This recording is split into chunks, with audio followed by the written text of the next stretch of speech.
പണ്ഡിത പ്രഭുക്കളുടെ ഹൃത്തടത്തിലുണ്ടായിരുന്ന ലക്ഷ്യം തെറ്റാതെ ഈ നൗകയെ പതറാതെ ചിതറാതെ അടരാതെ തകരാതെ തളരാതെ പിടിച്ചു നിർത്താൻ മഹാന്മാരായ സാത്വികന്മാരായ സയ്യിദന്മാരും പണ്ഡിതന്മാരും അണിനിരന്നുകൊണ്ട് 100 കൊല്ലം ഒരു പ്രസ്ഥാനത്തിന്റെ ചരിത്രം പറഞ്ഞ് 100ാമത്തെ വർഷം ലക്ഷോപലക്ഷങ്ങളുടെ മഹാസമ്മേളന നഗരിയായി സമസ്തയുടെ വേദി മാറുമ്പോ ഏഷ്യാ ഭൂഖണ്ഡത്തിന്റെ ചരിത്രത്തിൽ 33,313 ആളുകൾ പങ്കെടുക്കുന്ന 4 ദിവസത്തെ ക്യാമ്പ് നടക്കുമ്പോ അവിടെ വന്നുകൊണ്ട് മഹാന്മാരായ ദുആക്ക് ഇജാബത്തുള്ള പണ്ഡിത പ്രഭുക്കളുടെ ആരിഫീങ്ങളുടെ സയ്യിദന്മാരുടെ ഔലിയാക്കളുടെ ദുആക്കൊന്ന് ആമീൻ പറയാനുള്ള ഭാഗ്യമില്ലേ? അത് 2026 ഏറ്റവും വലിയ ഭാഗ്യമാണ്. അല്ലാഹു നമുക്കൊക്കെ തൗഫീഖ് നൽകട്ടെ. ആമീൻ പറഞ്ഞേക്ക്. അല്ലാഹു നമുക്കൊക്കെ തൗഫീഖ് നൽകട്ടെ. നേരത്തെ ഇവിടെ നടന്ന പ്രസംഗത്തിലൊക്കെ അതിനുവേണ്ടി ഊണും ഉറക്കൊഴിച്ച് താങ്ങും തണലുമായി അവിശ്രമ പരിശ്രമം നടത്തിയ പണ്ഡിതന്മാരുടെ നിര അവർ പരലോക പൗരത്വം സ്വീകരിക്കുന്ന സമയത്തുള്ള അവരുടെ വെളിച്ചം പ്രതീക്ഷയും എത്രമേൽ ശക്തിയുള്ളതാ. അതിന്റെ അവസാനത്തെ ഉദാഹരണല്ലേ ഇവിടെ കേട്ടതൊക്കെ. മിണ്ടാതെ കടക്കുന്ന മഹാനായ യുഎം ഉസ്താദ് മിണ്ടാനുള്ളവരോട് മുഴുവനും മിണ്ടുകയും പറയാനുള്ളത് മുഴുവനും പറയുകയും പ്രോത്സാഹിപ്പിക്കാനുള്ളത് മുഴുവനും പ്രേരിപ്പിക്കുകയും അവസാനം ഒരു മനുഷ്യന് സംസം വെള്ളം എന്ത് ഉദ്ദേശം വെച്ചുകൊണ്ടാണോ കുടിക്കുന്നതെങ്കിൽ ആ ഉദ്ദേശം അവന് കിട്ടുമെന്ന് ഈ രാജവചനം പറഞ്ഞത് തെറ്റാത്ത നാക്കിന്റെ വാക്കിന്റെ മുത്തായ മുസ്തഫയല്ലേ സ്വല്ലല്ലാഹു അലൈഹി വആലിഹി വസല്ലം. മുഹമ്മദ് ഇദ്രീസ് ശാഫിഈ റളിയല്ലാഹു തആല അൻഹു പറഞ്ഞിരുന്നു, ഞാൻ സംസം വെള്ളം കുടിക്കുന്ന സമയത്തൊക്കെ എന്നെ ഒരു ആലിമാക്കണേ എന്ന നിയ്യത്തിൽ പ്രാർത്ഥിച്ചുകൊണ്ടാണ് കുടിക്കാറുള്ളത്. ലോകം കണ്ട ഏറ്റവും വലിയ മഹാനായ പണ്ഡിതനായ ഇമാമുന ശാഫിഈ മാറിയതിന്റെ പിറകിലുള്ള പല കാരണങ്ങളിൽ ഒന്ന് അത് തന്നെയാണ്.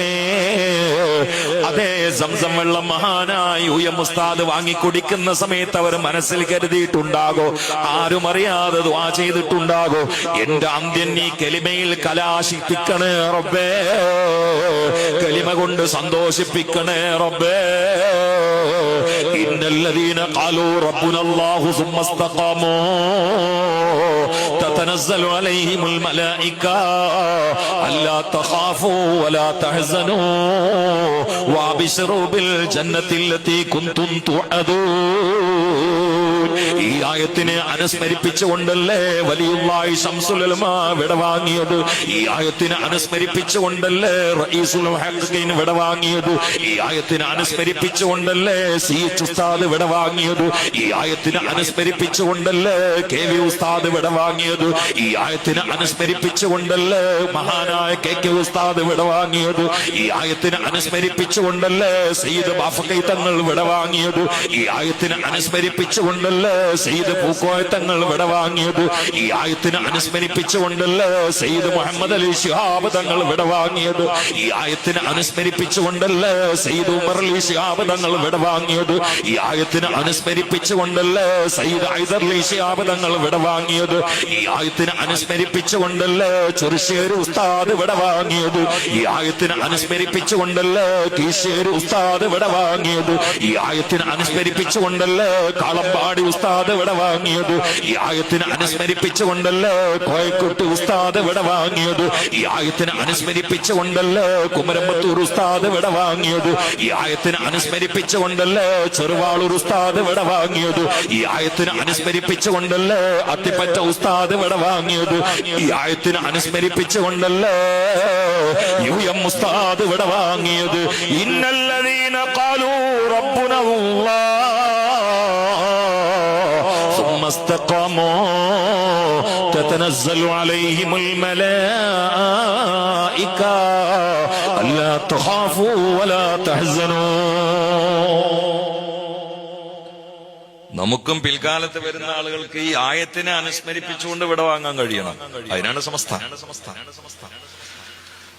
ഏതെങ്കിലും ഒരു ചെരുവിൽ ഒരു ഓരത്ത് സമസ്തക്കാരൻ എന്ന മേൽവിലാസത്തിൽ നിഷ്കപടമായി നിസ്വാർത്ഥ സേവനം ചെയ്താൽ അവർക്ക് ഇതും അർശിന്റെ തണലും കിട്ടും, ഒരു സംശയവും വേണ്ട. ആ കൂട്ടത്തിൽ അള്ളാഹു നമ്മെ പാകപ്പെടുത്തട്ടെ.